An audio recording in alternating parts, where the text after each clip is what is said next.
रात का वक्त था। गांव की सीमा पर झाड़ियों और टूटे रास्तों के बीच वो सूखा कुआं खड़ा था, जिसके पास सालों से किसी ने झांका भी नहीं था। उसी कुएं के पास पिछले 4 दिनों से रोज एक इंसान जाता रहा है, हाथ में टॉर्च और आंखों में एक चमक। आज विधि की 5वीं रात है। आज के बाद सब बदल जाएगा। उसने चारों तरफ देखा। हवा थमी हुई थी। फिर वो रस्सी के सहारे धीरे धीरे कुएं के अंदर उतरने लगा। नीचे उतरते ही आवाज दब गई और ऐसा लगा जैसे कुआं उसे निगल रहा हो। इस रात उसने दिया नहीं जलाया और टॉर्च भी बंद रखी। अंधेरे में ही बैठा रहा। पहली बार उसने मंत्र पूरा पढ़ा। जैसे ही आखिरी शब्द निकला, कुएं की जमीन ठंडी हो गई और नीचे से एक आवाज आई, मांग। मिथुन की आवाज फटी। पैसा, ताकत, आसान जिंदगी। उसके बाद कुआं खामोश हो गया। ये अंधकूप विधि थी।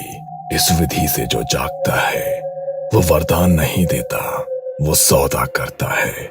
इस सौदे में कुछ चीजें मांगी जाती हैं और जो मांगी जाती हैं तो वो ली जाती है। मिथुन और राजन बचपन से साथ पढ़े थे। राजन किताबों में डूबा रहता, मिथुन खिड़की से बाहर झांकता। परीक्षा में मिथुन नए नए तरीके से कॉपी करता। मिथुन, हर बार नकल से पास नहीं होगा। अरे यार, दिमाग का सही उपयोग शॉर्टकट निकालना है। समय बीतता गया। राजन की सरकारी नौकरी लगी, शादी हो गई, जिंदगी सधी हुई सी हो गई। मिथुन कभी नौकरी करता, कभी छोड़ देता। नौकरी गुलामी है, जुगाड़ से पैसे कमाने में मजा है। धीरे धीरे मिथुन शराब पीने लगा, पैसे उड़ाने लगा, कभी माँ से, रिश्तेदारों से तो कभी दोस्तों से। एक दिन अचानक उसकी माँ गुजर गई। रिश्तेदारों ने भी मुंह फेर लिया, दोस्त भी दूर हो गए, सिर्फ राजन बचा। राजन हर बार उसे पैसे देता, कभी सवाल नहीं करता। एक दिन राजन खुद मिथुन के घर आया। सच बता, ये पैसे कहाँ जाते हैं? मिथुन मुस्कुराया। अंधकूप क्रिया कर रहा हूँ। राजन चौंक गया। ये सब ढोंग है मिथुन। अखबार में कहानियां छपी हैं, लोग अमीर हो गए हैं इस क्रिया से। राजन कुछ देर तक मिथुन को देखता रहा और गहरी सांस ली। तू आज भी नहीं बदला रे। बचपन से तू ऐसा ही है, बस हर चीज का जुगाड़ ढूंढता रहता है। मिथुन जोर से हंस पड़ा। वो हंसी थोड़ी ज्यादा तेज थी, जैसे वो राजन को नहीं, खुद को यकीन दिला रहा हो। अरे राजन बाबू, जो बदल जाए वो इंसान ही कैसा। मैं तो बस हमेशा आसान रास्ता निकाल लेता हूँ। अरे छोड़ ये सब, तूने कुछ बनाया तो नहीं होगा। चल मैं तुझे खाना खिलाता हूँ। दोनों घर से निकले, पास के पुराने होटल में जाकर बैठे। खाना आते आते बातें अपने आप पीछे चली गई। स्कूल के दिन, वो सपने जो तब बहुत आसान लगते थे। खाना खत्म होते होते मिथुन फिर उसी विषय पर लौट आया। राजन, ये अंधकूप क्रिया कोई नई चीज नहीं है, ये सदियों पुरानी विधि है। फिर वही? अरे सुन तो सही। ये क्रिया सूखे कुएं में की जाती है, बस 5 दिन और इंसान की सारी इच्छाएं पूरी।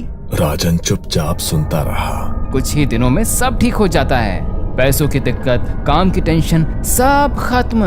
एक बार ये क्रिया कर ली ना, फिर मैं तुझे पार्टी दूंगा और अपनी एक गाड़ी में घुमाऊंगा। राजन ने भौहें चढ़ाई। तुझे ये सब किसने बताया? मिथुन ने जेब से अखबार का एक पुराना पन्ना निकाला। मैंने जेल के न्यूज़पेपर में पढ़ा, कई लोगों की कहानियां छपी हैं, सब अमीर हो गए, सबकी किस्मत बदल गई। मैं रोज अखबार लेता हूँ, उसमें पूरी विधि भी छपी है, बहुत आसान है। हर बार की तरह इस बार भी तूने कोई नया टोटका निकाल लिया है। तू कभी नहीं सुधरेगा रे मिथुन। मिथुन ने कुछ नहीं कहा, बस मुस्कुराता रहा। कुछ देर बाद दोनों होटल से निकले और अपने अपने रास्ते चले गए। कुछ ही दिनों में मिथुन गांव की सीमा पर उस सूखे कुएं के पास जाने लगा। उसने झाड़ियां काटी, मलबा हटाया, पीठ पर झोला और हाथ में टॉर्च। यहाँ वहां देखता हुआ वो धीरे धीरे कुएं के अंदर उतरने लगा। कुएं के अंदर जाकर उसने एक पुराना दिया, थोड़ी काली मिट्टी और एक अखबार का फटा हुआ पन्ना बाहर निकाला। वो कुएं के तल में बैठ गया और दिया जलाया। फिर उसने चारों तरफ मिट्टी फैलाई। फिर अखबार के उस पन्ने को पढ़ने लगा। जो नीचे है उसे नाम नहीं दिया जाता। मिथुन को उस रात कुछ नहीं हुआ। बस जाते वक्त उसे लगा कुएं की दीवारें थोड़ी और पास आ गई हैं। मिथुन ने पहले ही दिन विधि का सारा सामान कुएं में रख दिया था।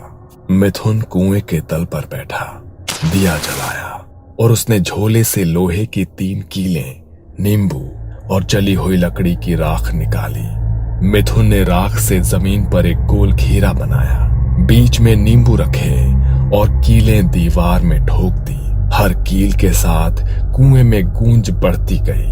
उस रात उसे पहली बार लगा जैसे कोई नीचे से उसे देख रहा है। तीसरी रात उसने एक काली चुनरी, तेल की शीशी और वही अधूरा मंत्र बाहर निकाला। और जैसे ही उसने मंत्र दोहराया, कुएं के अंदर से आवाज आई। कोई शब्द नहीं, बस एक भारी सांस। मिथुन का शरीर जम गया, लेकिन उसने क्रिया नहीं रोकी। उस रात जाते समय उसने साफ सुना, फिर आना। चौथी रात कुआं जली हुई लकड़ी की बदबू से भरा था। मिथुन के हाथ कांप रहे थे, फिर भी वो नीचे उतरा। उस रात उसने पहली बार जोर से बोला, मुझे चाहिए। कुएं के अंदर कुछ हिला, जैसे जमीन के नीचे कुछ करवट ले रहा हो। मिथुन को लगा अब पीछे हटना नामुमकिन है। 5वीं रात। इस रात उसने दिया नहीं जलाया और टॉर्च भी बंद रखी। अंधेरे में ही बैठा रहा। पहली बार उसने मंत्र पूरा पढ़ा। जैसे ही आखिरी शब्द निकला, कुएं की जमीन ठंडी हो गई और नीचे से एक आवाज आई, मांग। मिथुन की आवाज फटी, पैसा, ताकत, आसान जिंदगी।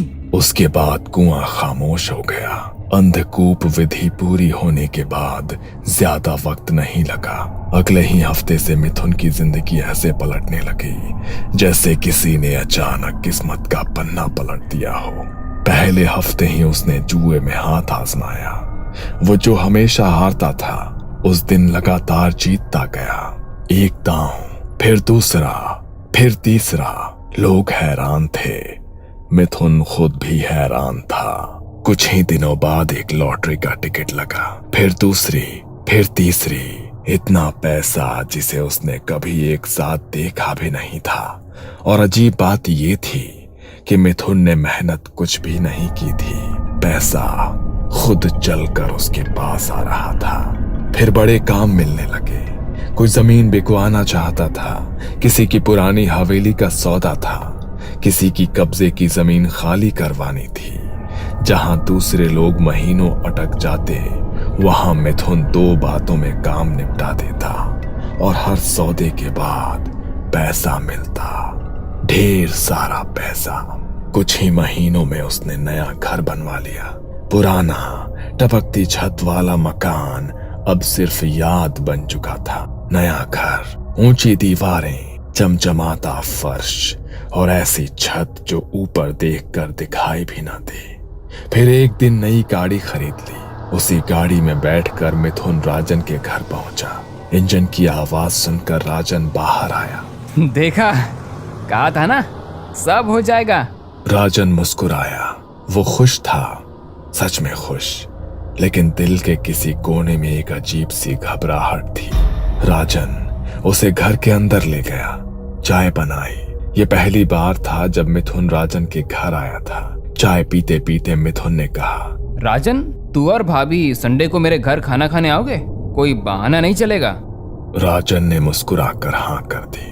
संडे को राजन और उसकी पत्नी काजल मिथुन के घर पहुंचे। गाड़ी गेट के अंदर घुसी तो राजन की आंखें खुली रह गई। उसके मन में एक ही बात आई, कहाँ वो पुराना घर और कहाँ ये आलीशान महल। घर में कदम रखते ही नौकरों ने खातिरदारी शुरू कर दी। पानी, शरबत, फल, हर चीज बिना पूछे सामने। तभी मिथुन कमरे से बाहर आया। राजन उसके लिए मिठाइयों का डब्बा लाया था। अरे ये सब लाने की क्या जरूरत थी? तू तो मेरा भाई है। मिथुन ने नौकरों को हुक्म दिया, राजन और भाभी को जो चाहे वो खिलाओ, किसी भी चीज की कमी नहीं होनी चाहिए। थोड़ी देर में ढेर सारी डिशेस आ गई। तीनों मजे से खाना खाने लगे।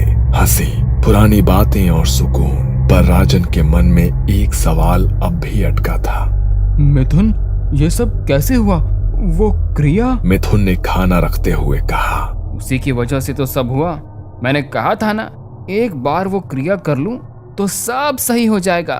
फिर हंसकर बोला, देख, आज पार्टी भी मिल रही है। खाना खत्म हुआ। मिथुन ने खुद राजन और काजल को गाड़ी में बैठाकर उनके घर छोड़ा। राजन गाड़ी में बैठकर पीछे मुड़कर उस आलीशान घर को देखता रहा। उसके चेहरे पर मुस्कान थी, लेकिन दिल में एक अजीब सी बेचैनी, क्योंकि जिस तरक्की में मेहनत ना हो उसमें अक्सर कोई और कीमत चुकानी पड़ती है, और मिथुन वो कीमत अभी जानता नहीं था। कुछ महीनों तक सब कुछ ठीक चलता रहा। मिथुन ने सोचना ही छोड़ दिया कि ये सब क्यों हो रहा है। लेकिन अंधकूप विधि के कुछ महीने बाद हवा बदलने लगी। सबसे पहले एक सौदे में गड़बड़ हुई। मिथुन ने एक पुरानी हवेली बिकवाई थी, कागज पूरे सही से देखे बिना। बाद में पता चला कि जमीन किसी और के नाम से दर्ज थी। असल मालिक ने हवेली के नए मालिक को धमकाया। हवेली के नए मालिक ने सारा इल्जाम सीधा मिथुन पर डाल दिया। हवेली के मालिक ने मिथुन का कॉलर पकड़ा। आखिरकार मिथुन को अपने ही पैसों से नुकसान भरना पड़ा। पहली बार उसके हाथ से पैसा पीछे की तरफ गया। फिर जुए में हार शुरू हो गई। जो हाथ कभी खाली नहीं जाता था, अब हर बार डूबने लगा। लॉटरी अब लगती ही नहीं थी। जमीन के सौदे आखिरी वक्त पर टूटने लगे। लोगों के फोन आने बंद हो गए। लोग उससे नजरें चुराने लगे। मिथुन को कुछ समझ नहीं आ रहा था। उसने वही किया जो वो हमेशा करता था, भागने की कोशिश। लेकिन इस बार किस्मत से नहीं, किसी और से। रातें बदलने लगी। अब वो सुकून से सो नहीं पाता था। हर रात एक ही सपना, वो किसी अंधेरी गुफा में फंसा है। चारों तरफ नमी, सीलन और अंधेरा। वो बाहर निकलने की कोशिश करता, लेकिन रास्ता नहीं मिलता। सांस फूलने लगती, सीना पत्थर की तरह भारी, और तभी वो हड़बड़ाकर नींद से जाग जाता, पसीने से भीगा हुआ। कभी कभी उसे लगता कि घर में कोई है, कोई कोने में खड़ा उसे घूर रहा है और कुछ मांग रहा है, लेकिन क्या है वो नहीं समझ पाता। पैसे खत्म होने लगे। मिथुन ने अपनी गाड़ी बेच दी ताकि घर में चूल्हा जल सके। जिस गाड़ी में वो कभी शान से बैठता था, आज वही उसके हाथ से चली गई। और फिर एक रात उसे लगा जैसे कोई उसका गला दबा रहा है। सांस रुक नहीं रही थी, आंखें फटी हुई थी। वो बिस्तर पर छटपटाता रहा, लेकिन कमरे में कोई नहीं था। अगली सुबह वो टूट चुका था, डरा हुआ, खाली। उसे समझ आ गया था कि ये कुछ अजीब है। उसी दिन वो रोते हुए राजन के पास पहुंचा। राजन, मुझसे गलती हो गई, मुझे बचा ले। राजन ने पूरी बात सुनी, एक शब्द भी नहीं टोका। राजन ने अपनी पत्नी काजल से बात की। काजल के गांव में एक तांत्रिक बाबा थे, बाबा गोरखनाथ। राजन ने उन्हें मिथुन की कहानी बताई और मदद मांगी। 2 दिन बाद राजन बाबा गोरखनाथ को मिथुन के घर ले आया। बाबा ने घर में कदम रखते ही आसपास देखा। हवा सूंघी, आंखें बंद की, फिर मिथुन से बोले, तूने किस जगह से क्रिया की थी? मिथुन ने कांपते हाथों से गांव की सीमा के सूखे कुएं की तरफ इशारा किया। बाबा ने एक ही बात कही, वहां चलना होगा। अगली शाम दोनों सूखे कुएं के पास खड़े थे। हवा में सड़ी हुई मिट्टी और पुराने लोहे जैसी गंध थी।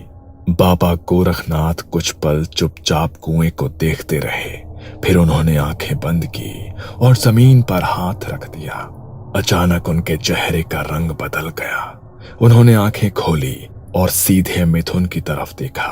तूने अंधकूप विधि की है, लेकिन अधूरी समझ के साथ। मिथुन कांपने लगा।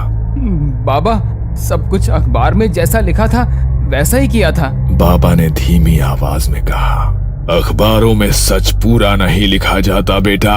उन्होंने कुएं की तरफ इशारा किया। इस क्रिया से तूने एक शैतान को जगाया है, ऐसा शैतान जो बिना मांगे इच्छाएं पूरी करता है। राजन की सांस अटक गई। फिर ये सब क्यों हो रहा है बाबा? बाबा की आवाज और भारी हो गई। क्योंकि हर महीने में एक मुहूर्त आता है अमावस्या का। उस रात शैतान को रक्त की बलि देनी होती है। मिथुन के पैर लड़खड़ा गए। बलि? ये बात मुझे किसी ने नहीं बताई। बाबा ने सीधे उसकी आंखों में देखा। तूने उसे जगाया और उसे भूखा छोड़ दिया। कल महालय अमावस्या की रात है। मिथुन की हालत और बिगड़ गई। बाबा, मैं अकेला नहीं जा सकता, आप भी साथ चलिए। बाबा ने थोड़ा सोचा, फिर जमीन पर कुछ रेखाएं बनाई, अपने शरीर पर राख लगाई और मंत्र जाप शुरू किया। कुछ देर बाद बाबा ने आंखें खोली। चलो, लेकिन याद रखना, सारी विधि तुम्हें अकेले ही करनी होगी। अमावस्या की रात मिथुन काला मुर्गा लेकर कुएं के अंदर उतरा। बाबा उसके पीछे उतरने लगे। कुएं के अंदर अब भी वही गोल निशान थे जो पहली विधि में बने थे। मिथुन ने सामान जमाया, दिया जलाया, वही मंत्र फिर से पढ़ने लगा। उसकी आवाज कांप रही थी। फिर उसने मुर्गे की गर्दन काट दी। रक्त जमीन पर गिरा। मुर्गा वहीं रख दिया। अचानक मुर्गा जमीन में धंस गया। रक्त पलक झपकते ही सूख गया। कुएं की जमीन कांपने लगी और दरारें पड़ने लगी और फिर एक तेज खून की पिचकारी जमीन से उछली। मिथुन के शरीर पर खून के छींटे पड़े और उसी पल एक भारी खुरदरी आवाज चारों तरफ गूंज उठी। मैंने तुझे सब कुछ दिया, पर तू कभी मुझसे मिलने नहीं आया, कभी मेरी बलि नहीं दी। मिथुन जमीन पर गिर पड़ा। बाबा, बचा लो मुझे। वो हाथ जोड़ने लगा। मैं हर अमावस्या आऊंगा, हर बार बलि दूंगा। जमीन और खुल गई। पिछली बलि का क्या, मैं महीनों से भूखा हूँ। अचानक काले हाथ जमीन से निकले। आज मैं खुद अपना हिस्सा लूंगा। मिथुन चीख भी नहीं पाया। जमीन ने उसे एक झटके में खींच लिया। कुआं फिर से शांत हो गया। कोई आवाज नहीं, कोई हलचल नहीं। बाबा गोरखनाथ चुपचाप बाहर निकले और राजन के पास गए। काली क्रियाओं का नियम है, अगर शैतान का अपमान हुआ तो वो अपना बदला खुद लेता है। राजन जानता था मिथुन की मौत का दोष किसी और पर नहीं है। उसने अधूरा ज्ञान लेकर अंधेरे से सौदा किया था।